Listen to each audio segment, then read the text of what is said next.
Ducati, often referred to as the Ferrari of motorcycles, has been around for decades.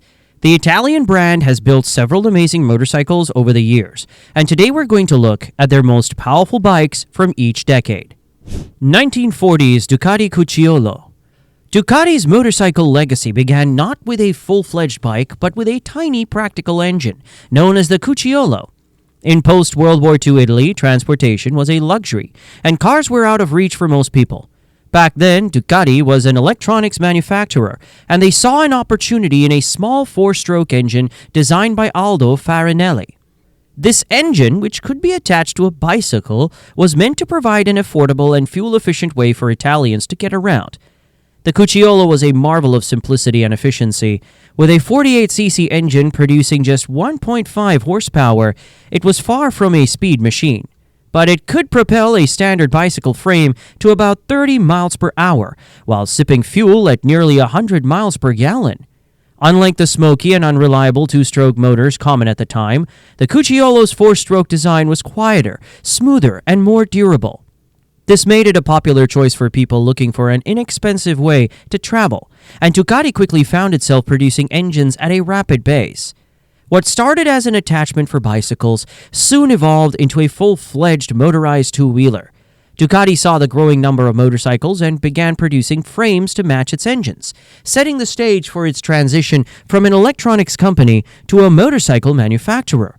By 1950, over 200,000 Cucciolos had been sold, proving that there was a future in two-wheel transportation. It may not have been a sport bike, but without the Cucciolo, Ducati might never have become the performance powerhouse it is today. 1950s Ducati 125 Sport. As Italy's economy improved in the 1950s, motorcycles were no longer just about practicality. Riders wanted speed, style, and excitement. Ducati responded with the 125 Sport, a small but powerful motorcycle that drew inspiration from its race-winning 125 Grand Sport Mariana. This was Ducati's first true performance-oriented street bike, offering a thrilling ride to everyday motorcyclists while hinting at the brand's growing obsession with racing. The 125 Sport's design was sleek and purposeful, featuring a 124cc single-cylinder four-stroke engine that produced 10 horsepower. The overhead camshaft technology allowed the engine to rev higher, making it quicker and more responsive than many of its competitors. It could reach speeds of around 65 miles per hour, which was fast enough to give riders a genuine sense of excitement, especially on Italy's dirt roads. More than just a street bike, the 125 Sport carried the DNA of Ducati's racing success. The Grand Sport Mariana, from which it was derived, had already proven itself in endurance races, like the MotoGiro d'Italia, solidifying Ducati's reputation as a serious competitor in the racing world. While the 125 Sport wasn't built for the track, its performance and handling gave everyday riders a taste of what Ducati was becoming known for: precision engineering and speed. 1960s Ducati Desmo 125 GP. By the 1960s, Ducati was making serious strides in racing, but it was still a relatively small company compared to its European rivals. While most manufacturers relied on conventional valve springs to control engine timing, Ducati's chief engineer Fabio Taglioni had other ideas. He introduced desmodromic valve technology, a system that mechanically opened and closed the valves instead of using traditional springs. This innovation would define Ducati's future and set the company apart from the competition. The Ducati Desmo 125 GP was one of the first motorcycles to showcase this technology. It was a lightweight, purpose-built racing machine with a 125cc single-cylinder engine that produced over 20 horsepower. The key advantage of the desmodromic system was its ability to prevent valve float at high RPMs, allowing the engine to rev higher and deliver more power efficiently. While many manufacturers struggled with reliability at high speeds, Ducati's Desmo system gave it an edge, allowing the 125 GP to push the limits of small displacement racing. This bike wasn't just about its engine. Ducati designed it to be as light and aerodynamic as possible, using a streamlined fairing to reduce drag. The chassis was nimble, featuring a stiff frame and a well-balanced suspension setup that made it highly competitive on the racetrack. Riders could confidently push the bike through corners, knowing that the engine's high revving nature and smooth power delivery would keep them in control. The Desmo 125 GP was a proving ground for Ducati's engineering prowess, and its success laid the foundation for future Grand Prix motorcycles. 1970s Ducati 900 SS. The 1970s were a defining decade for Ducati, and no bike from this era is more legendary than the Ducati 900 Super Short. Inspired by the success of the 750 SS, which had famously won the 1972 Imola 200 against factory-backed four-cylinder Japanese machines, the 900 SS took Ducati's performance to the next level. It wasn't just a race-bred machine. It was one of the first Ducati motorcycles designed with collectors in mind, something that would later become a defining trait of the brand. At its heart was an 864cc air-cooled L-twin engine producing around 80 horsepower, a significant leap from the previous decade's bikes. Ducati's signature 90-degree V-twin layout provided excellent balance and smooth power delivery, while the Desmodromic valve system allowed for high RPM performance without sacrificing reliability. The 900cc could hit speeds of over 135 miles per hour, making it one of the fastest production motorcycles of its time. The 900 SS signature frame was directly inspired by Ducati's race-winning machines, offering exceptional stability and handling at high speeds. The long, low-slung fuel tank, rear-set foot pegs, and clip-on handlebars gave it a distinctly aggressive riding position, reinforcing its race-inspired DNA. The 900 SS also set the template for what Ducati sports bikes would become. Raw, mechanical, and built for riders who wanted a visceral riding experience. Unlike the smooth inline four-powered bikes from Japan, the 900 SS had an unmistakable character, with its distinctive engine note and a riding feel that required skill and engagement. This bike became an icon not just for its performance, but for what it represented. It was the machine that cemented Ducati's status as a manufacturer of exotic high-performance motorcycles. While Japanese manufacturers were perfecting mass production, Ducati was perfecting emotion, creating bikes that felt alive in a way few others could match. 1980s, Ducati 851. The 1980s marked a turning point for Ducati. While the company had built a reputation for producing fast and charismatic motorcycles, it was still struggling against the rise of Japanese superbikes, which dominated both the streets and the racetrack. Ducati needed a breakthrough, and that breakthrough came in the form of the Ducati 851, a motorcycle that didn't just bring Ducati back into the spotlight, but also laid the foundation for every Ducati superbike that followed. Powering the 851 was a revolutionary 851cc liquid-cooled, fuel-injected L-twin engine, producing around 102 horsepower, a massive jump from the air-cooled twins Ducati had relied on for decades. This was the first Ducati to feature four-valve heads and fuel injection, a combination that allowed it to compete head-to-head with the high-revving inline-four superbikes from Japan. Designed by Massimo Bordi, this engine was the first true step toward modern Ducati performance, offering smoother power delivery, higher RPM capability, and significantly improved efficiency. The 851 was also a major leap forward in handling. Ducati introduced an aluminum trellis frame, which became a signature feature of its superbikes for decades. The lightweight, rigid chassis provided excellent stability and feedback, making the 851 one of the best handling motorcycles of its time. It also featured fully adjustable suspension, a rarity in the 1980s, which allowed riders to fine-tune their setups for track or street riding. Perhaps the most important impact of the 851 was its racing. It became the bike that brought Ducati back to international competition, winning the World Superbike Championship in 1990 with Raymond Roche. This victory was a statement that Ducati was ready to challenge and beat the dominant Japanese manufacturers. The 851 wasn't just a fast bike, it was a technological revolution for Ducati. It introduced fuel injection, four-valve Desmodromic heads, and liquid cooling, all of which became standard features in future Ducati superbikes. More than that, it redefined what Ducati was capable of, setting the stage for machines like the 916 and everything that followed. 1990s, Ducati 996. If the Ducati 851 was the birth of the modern superbike, the Ducati 996 was its perfect evolution. Introduced in 1999, the 996 was built on the foundation of the legendary Ducati 916, a bike that had already changed the face of sport bike design. But while it looked similar to its predecessor, the 996 was more than just a visual refresh. It was a faster, sharper, and more refined machine.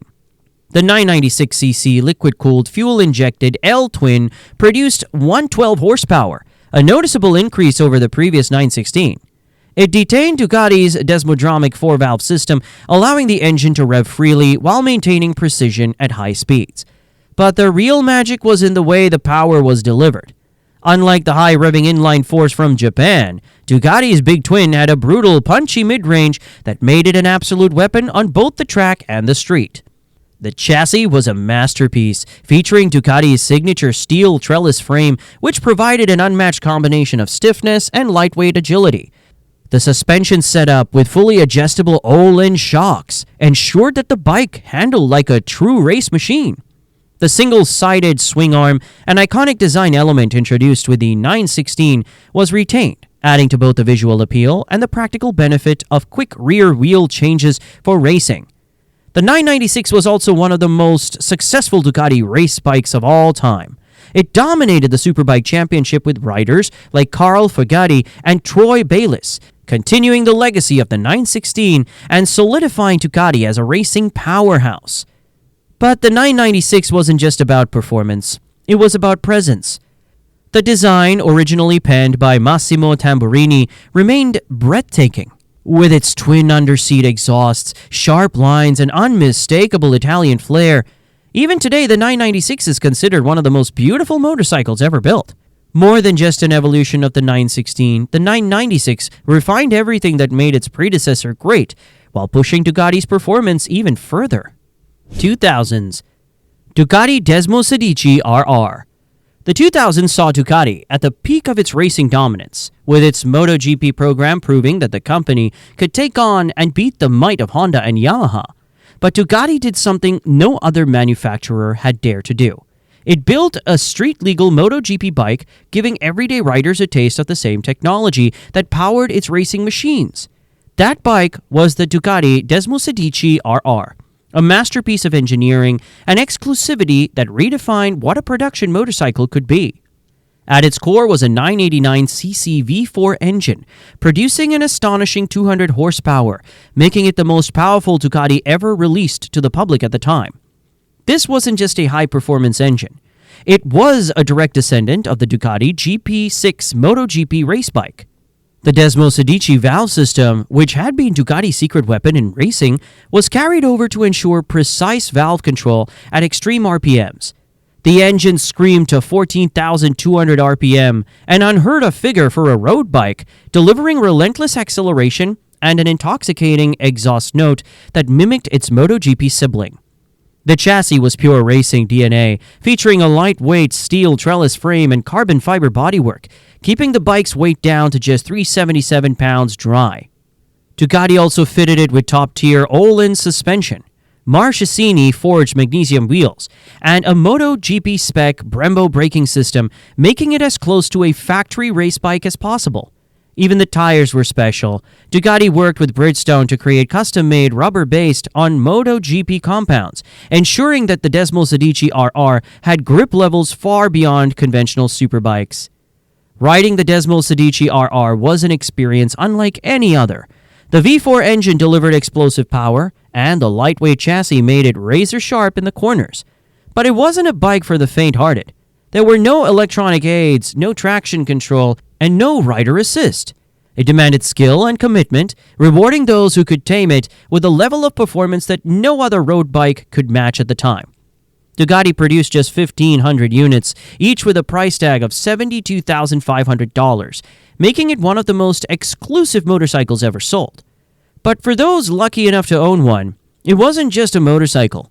It was a piece of racing history, a machine that blurred the lines between MotoGP and the street in a way no other bike had before. 2010s. Ducati Panigale V4R. As Ducati moved into the 2010s, it faced a challenge. Its L-twin engine had reached its limit in racing.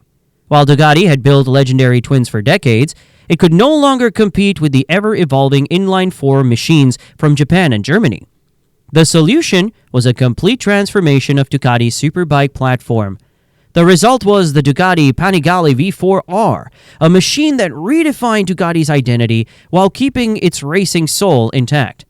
Powering the V4R was the 998cc Desmosedici Stradale V4 engine, producing an incredible 221 horsepower at 15,250 RPM, or 234 horsepower with the optional race exhaust. This was the most powerful production Ducati ever built, and unlike the L-twins of the past, the V4 layout provided higher rev limits and smoother power delivery, making it a formidable force on both the track and the street. Despite switching to a four-cylinder engine, Ducati kept its signature desmodromic valve system, ensuring precise control at extreme RPMs. The chassis was built for racing, featuring an aluminum front frame derived from Ducati's MotoGP technology. The aerodynamics were equally advanced, with carbon fiber winglets on the fairings, directly inspired by Ducati's MotoGP bikes. To improve stability at high speeds, the all-in suspension, Brembo Stylema brakes, and Marchesini forged wheels made it one of the most advanced superbikes ever created. Unlike its 1,103cc Panigale V4 sibling, the V4R was specifically designed to meet racing regulations, allowing Ducati to bring the fight to its competitors in the WSBK Championship. The bike's performance was so extreme that it helped Ducati reclaim dominance on the track, with riders like Alvaro Bautista using it to secure multiple victories. On the road, the Panigale V4R was a raw, uncompromising machine. It featured advanced electronics, including slide control, wheelie control, launch control, and a bi-directional quick shifter, ensuring that riders could harness its immense power safely. But despite all the technology, it still demanded skill. This was not a bike that coddled the rider. It was a purebred race machine that just happened to have a license plate. The Panigale V4R wasn't just another superbike, it was a statement. It proved that Ducati could evolve beyond its beloved L-twin engines while still staying true to its racing heritage. It was the bridge between Ducati's legendary past and its high-tech future, a motorcycle that redefined performance in the modern era. 2020's Ducati Superleggera V4. If there's one motorcycle that represents the absolute peak of Ducati's engineering, it's the Ducati Superleggera V4. Introduced in 2020, this was not just another superbike. It was the lightest, most powerful, and most exclusive Ducati road bike ever made. The name Superleggera, which means super light in Italian, was a promise, and Ducati delivered a machine that pushed the limits of what a street-legal motorcycle could be. At its core was the 998 Desmosedici Stradale R V4 engine, producing a staggering 224 horsepower in stock form. But that was just the beginning. When equipped with the optional Akrapovic racing exhaust, power shot up to 234 horsepower, making it the most powerful production Ducati ever built. The engine, directly derived from Ducati's MotoGP technology, revved to 16,500 RPM, delivering relentless acceleration with a sound that could only come from a high-performance V4. But what truly set the Superleggera V4 apart wasn't just its power, it was its weight. Ducati went all in on exotic materials, making it the first production motorcycle in history with a full carbon fiber frame, subframe, swing arm, and wheels. The result? A dry weight of just 335.5 pounds. An unheard-of figure for a road-legal superbike. That meant the Superleggera V4 had a power-to-weight ratio better than a MotoGP bike, giving it an agility and responsiveness that no other production motorcycle could match. The aerodynamics were equally extreme, inspired by Ducati's Desmosedici GP16 MotoGP bike. The Superleggera featured massive carbon fiber winglets that provided 110 pounds of downforce and 168 miles per hour. This wasn't just for show. It kept the bike stable under hard acceleration and braking, allowing riders to push the limits with confidence. Ducati also spared no expense with the suspension and brakes. The Superleggera V4 came equipped with fully adjustable all-ins, NPX 2530, pressurized forks, and a TTX 36 shock, both with titanium internals to save weight. The Brembo Stylema R calipers and 330mm discs ensured that stopping power matched the bike's incredible speed. The exclusivity of the Superleggera V4 was just as extreme as its performance. Ducati produced only 500 units, each with a price tag of $100,000. Every owner was given the opportunity to ride a Ducati MotoGP bike on a racetrack, an experience normally reserved for factory riders. The Superleggera V4 was more than just a motorcycle. It was a statement of what was possible when engineering had no limits. It wasn't built for mass production or everyday practicality. It was built to be the ultimate Ducati, a motorcycle that pushed the boundaries of technology, performance, and exclusivity. Even among Ducati's legendary lineup, the Superleggera V4 stands as a masterpiece, an ultra-rare, ultra-lightweight machine that represents the absolute best of Italian performance engineering. Which Ducati bike is your favorite? Let us know in the comments and hit that thumbs up button and subscribe to the channel to stay up to date when we post new videos.